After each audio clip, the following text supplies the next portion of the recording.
think I'm a stalker, don't you? You said it. Hello and welcome to Gun Theory. Today we're taking a look at Resident Evil Revelations' government handgun. In the real world, this would be the Colt government model 1911. We will be judging the 1911 on three major categories: appearance, performance, and general circumstances.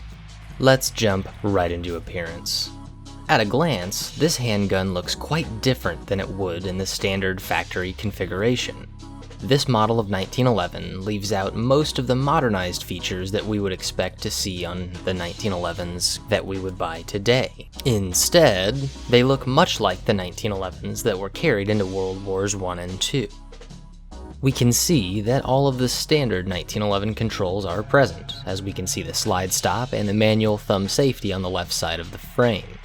But if we examine the back strap of the grip, we'll notice that there's no grip safety. Virtually all standard 1911 handguns come with a grip safety on the back strap that must be depressed by the palm of your hand before the gun will fire.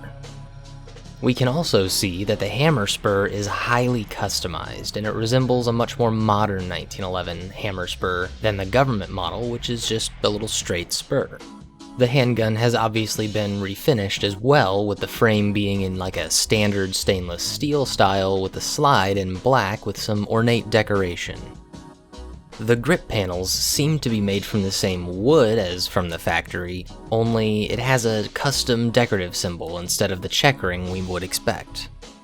Overall, the appearance is significantly different than what we would expect to get from the factory were we to buy one today. But this is Parker's personal 1911. He uses it over any standard issue sidearms offered by the FBC and BSAA. This means he has likely spent a lot of his own personal time and money training with this handgun. So it's pretty safe to assume that he'd spend quite a bit of money to customize his favorite pistol to his personal tastes. And judging by how most 1911 collectors treat their handguns, this is absolutely realistic. When someone really connects to a certain model of gun, they tend to put a lot of effort into making the appearance of that gun their own, with various finish colors and styles to decorative engravings, and sometimes even gold plating them. Let's have a look at performance. We can see that the pistol has high recoil and a slower rate of fire than the standard issue sidearms in the game. This is absolutely to be expected since this handgun is chambered for 45 ACP and all of the others are chambered for 9mm parabellum. 45 has quite a bit more recoil than 9mm, so rapid follow-up shots are more difficult with guns chambered for 45 ACP. Looking at the damage, we can see that it is a little more powerful than the starting M9 pistol at 190 firepower compared to 150 firepower. This is fairly representative of energies seen from 45 compared to 9mm, so it checks out. We'll notice that the magazine capacity is comically low with a base magazine capacity of 4 rounds. Standard 1911 magazines can have either 7 or 8 rounds of capacity, which is about double what we see in-game.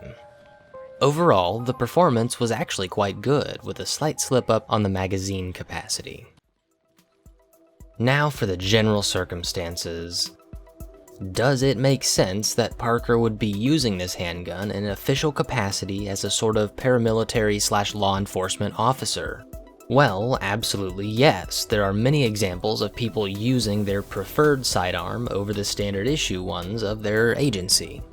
Usually, there's a list of acceptable handguns for a given law enforcement organization that officers can opt to provide for themselves instead of standard issue guns.